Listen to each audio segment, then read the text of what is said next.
In 2019, I embarked on my honeymoon to Europe, a true adventure for someone who had only traveled internationally once. My gorgeous wife, a far more seasoned traveler, guided us through the trip. We planned to soak up the sun in Barcelona, embrace the romance of Paris and Christmas, and wander the canals of Amsterdam before returning to reality. As history and food lovers, we delayed our honeymoon by 6 months to save up for this dream journey. Having grown up in India, I was familiar with crowds, but nothing prepared me for the tourist throngs in Europe. No amount of Lonely Planet documentaries, movies, and books could have prepared us for the lines and the costs. Want to see Gaudi's masterpiece at the Sagrada Familia? Lines. Want to get a picture of it across the lake from it? Lines. Want to get into the Louvre to see Monet's paintings? Lines. Anne Frank's house? Lines. Grab a bite to eat at the bloody McDonald's? Lines. Want to relieve yourselves in the public toilets? Believe it or not, lines. Don't get me wrong, I love the trip. I have fond memories of enjoying fresh madeleines with coffee in Champ de Mars, street parties in Barcelona, and tasting Gouda on an Amsterdam canal cruise. But every memory is overshadowed by the rush to be on time. The worst was on day two in Paris when a transit strike forced us into a 40-minute taxi ride that should have taken 15, costing us 60 euros. On our flight back from Schiphol to Mumbai, I naively thought maybe it was the fact that we did not have enough money. Maybe if I made enough of it, earned in dollars instead of rupees, I would avoid these problems altogether. Nope. In 2023, we took a trip of a lifetime to Italy for 2 weeks. This time, we were ready. We had been earning in dollars for a few years, planned for it for 9 months, decided to go during the shoulder season with a higher than normal spending budget, booking everything in advance. And guess what? Rome and Amalfi were pretty much the same.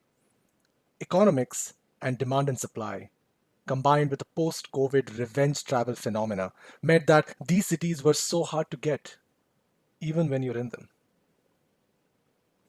This context is why I instantly connected with the "Is it even a city?" ad by Visit Oslo. It spoke directly to me. You follow Halfdan, the Oslovian, around the beautiful sights and sounds of his city in the summer as he delivers deadpan, self deprecating lines about everything in his city being too available, remarking whether a city can be called world class if there's no exclusiveness. He calls it a village where you can walk through Oslo in 30 minutes and might bump into the Prime Minister or the King. Waiting in line for a restaurant reservation? What's that? Halfdan asks as he digs into a delectable grilled asparagus dish. Replete with sarcasm, dry humor, and irony, this 90-second spot almost felt like it was calling Oslo rubbish. But beneath the sarcasm, the ad subtly suggests that Oslo, with its rich history, culture, and calm, offers a stress free, accessible alternative to the typical tourist traps.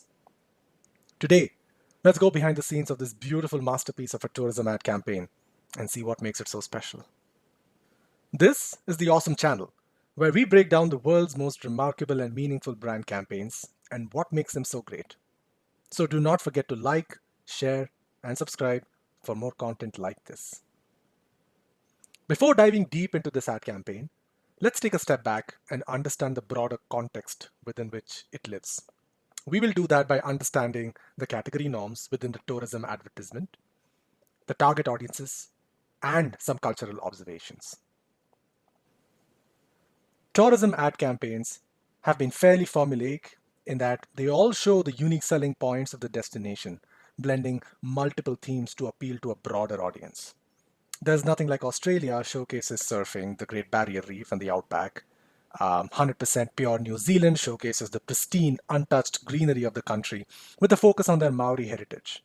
Incredible India showcases the vibrant colors, festivals, and spirituality. All of these reinforce the ideas that a novice tourist may have heard or read about their destination of choice. Some, arguably, do interesting things with it, like Canada's Keep Exploring. Crowdsourced 65 hours of footage from Canadians to make a punchy 2-minute video, while I still cannot get the Malaysia Truly Asia hook from the Tourism Malaysia commercial some 13 years ago. But for the most part, They all play the safe game with as broad an appeal as possible and a catchy tagline, including, by the way, some very early Visit Oslo campaigns themselves. Now, you may be forgiven to think that all tourism ads target audiences are the same. But there's some subtlety involved here that Visit Oslo caught on really well. Yes, most tourist ads are aimed at folks who have the disposable income for travel. They all want to travel for different reasons: pleasure, relaxation, new experiences, enthusiasts of art, adventure, culture, food, the list is endless. But I believe that these are not the people Oslo is going after with this particular ad campaign. There's a subset here of travelers who are focused on Europe. Within that sect, they are specifically catering to people who have already checked off Paris, Barcelona, Rome, Athens off their list and have experienced firsthand the stress and anxiety of tourist throngs. These are people who crave the European delight at their own pace. They are looking to go off the beaten path after having fed their FOMO. That's who Visit Oslo wants to influence. And the number of people in this segment keeps growing. You see, the same movies, music, and TV shows that led to a growth of tourism in the bigger cities are now contributing to the problem of over tourism here, much to the agony of locals and tourists alike. Now, that might not deter the first time traveler to a Paris or a Rome or an Athens, but it certainly will make the seasoned traveler pause and look for greener pastures. And that's where Norway has been quietly making its mark through its culture, enabling that reaction and desire. Nordic culture has made a significant impact on global mainstream media with the success of Nordic authors, films, and shows, and the widespread influence of Scandinavian design and lifestyle concepts like hike and lagom. This has set up the perfect cultural context for Halfdan and Visit Oslo to make the target audience sit up and truly take notice. So, if I was charged with making sure that Oslo got its flowers as a world class European destination by the whole world, how would I do it? Let's try to step into the shoes of Ansein, the director of marketing at Visit Oslo and the creator of this campaign, to build the creative strategy on a page. The consumer problem. People are traveling more, but the experience of travel is made more cumbersome, especially in Europe, where most everyone goes to the same three destinations. A recent study showed that while tourists highly value their experience at World Heritage sites, their satisfaction and loyalty is diminished significantly because of perceived overcrowding. Another study showed that overcrowded landmarks and streets result in long waits, reduced accessibility, and a loss of the authentic cultural experience that travelers seek. This, of course, is bad for travelers, but worse even for the locals who have to put up with a deluge of dreamy eyed tourists who treat their home like a movie set for the day every day. Most of them never looking back. The perception of rude Parisians was enough to intimidate tourists. But now, locals in Barcelona have started to fight over tourism by dousing visitors with water guns, graffiti, and messages asking tourists to go back home. The business problem. Norway, the Nordic region in general, has been overlooked for its supposedly more popular cousins for far too long. And damn it, their flowers are due now. That makes revenue attributed to tourism remain a tiny sliver of its true potential. Visit Oslo marketing director Anne Sein herself called Oslo an underdog and an unknown brother of Stockholm and Copenhagen. We wanted to make sure, she says, that the world caught up to what's been going on in the city in the last 20 years. That makes the consumer goal to make unforgettable memories at an unbeatable price during their hard earned vacation on their own terms.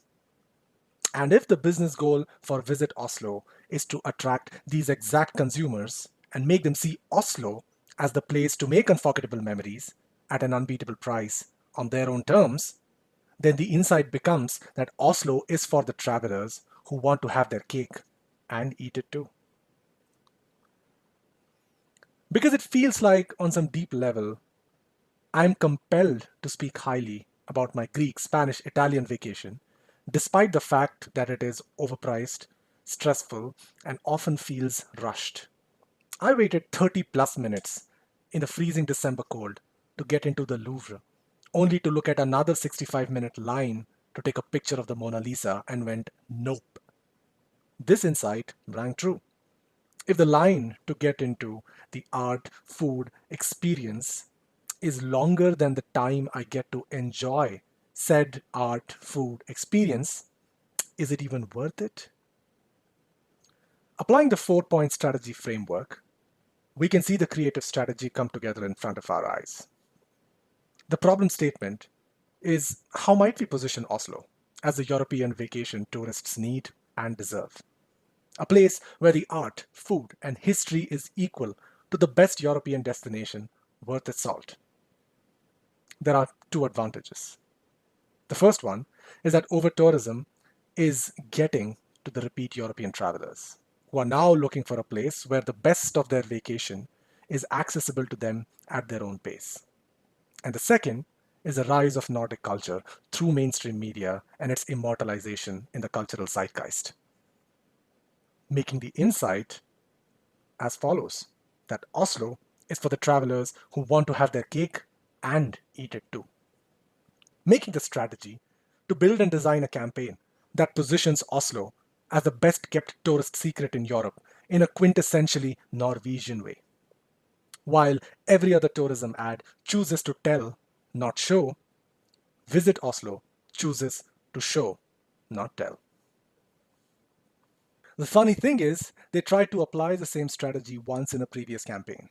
Called the Vake Fail or the Vacation Rescue, the city of Oslo made a nearly 4 minute docu-video ad that tells the real story of Sam and Marella, a Kiwi couple whose European vacation was rescued from their Parisian nightmare. After seeing a few posts of the young couple who were disappointed by the wait to see the Mona Lisa, the city of Oslo offered to fly them out to the city instead and took them around. They got picked up in a Tesla, shuttled to the greenhouse of an apartment downtown, paddleboarded in the sea, met the mayor after a sumptuous night in the immigrant food market. All around, a fun video showcasing exactly what Oslo is: beautiful, amazing, and available. So, Vacay Fail and Is It Even a City? Both ads employ the same strategy, but both of them are extremely different. Why? It's the creative concept. It's hard to summarize a creative concept or a treatment in one line. But let's just say that if this ad were to be mood boarded, I would place the following items on it: Janteloven, the deeply ingrained Norwegian cultural concept that does not care for individual focus or standing out. This helps the ad be the perfect contrarian and stand out in a braggadocious category. Norwegian humor: dry, understated, ironical, and self deprecatory. This style of comedy was popularized by many TV shows and applied brilliantly for one of my favorite TV commercials of all time: the Scandinavian Movie Week on the Tsar channel in Belgium. Lastly, pretty much every hero in establishment shot from the Joachim Trier movie, The Worst Person in the World. And they all worked to drive three innovations in this ad campaign, which made it so unforgettable and powerful. Innovation number one: what if we viewed problems as a unique selling point? Redefined bugs as features. Small city feels like a village. You can walk the city end to end in 30 minutes. No overhyped art? Yay. No long lines to see equally good or better art that can be enjoyed at your own pace. Doesn't make your post go viral on Instagram? Great, there's no exclusiveness, no rush, no lines, no stress.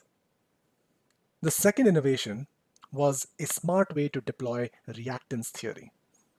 A theory which says that when individuals perceive their freedom of choice is being restricted or dictated, they experience psychological reactance, a motivational state aimed at reclaiming that freedom. This often results in them doing the opposite of what they feel or are told or are pressured to do. In this case, when Halfdan starts his monologue with, I wouldn't come here to be honest, he puts you on the offense, and you want to engage with the irony laden message in his statements after that, rather than pacify you with a message you expect. It electrifies you and hooks you in. The third and final innovation, and you may have heard me say this a few times in this video, was show, not tell. They didn't just let a name badge at the start of the video do the talking. In every word that was spoken, every gesture and movement, Halfdan's delivery and what was going on around him spoke 1,000 words. That we are Oslo, beautiful and available. Thanks to this, the irony of the difference between Halfdan's perception and your perception about the things that he was experiencing is driven home by the beautiful tableau that he takes us, the viewer, through, showing the contrast with his words. It's a fantastic lesson in inciting a reaction through active engagement. It all comes together in the form of a near 90-second ad spot that has serious potential to build memory structures in the audience's brains. It has most of the key components of building one. Story unfolding. We're following this cool European guy with probably the most Scandi name through what seems to be like a Joachim Trier movie set. A strong sense of place. Like this clearly is shot in Oslo. Is Renate Reinsve around? Dramatic intimacy. We are up close and personal with Halfdan as he goes about doing what an Oslovian does. Accents. Have you been to Istanbul? Need I say more? Sounds of the living and vitality. The people jumping into the water at the start of the video. The bar, the park in the summer with people relaxing, lounging, and taking the sun. The low traffic hum as he crosses the street. All human, all alive. Dialogue.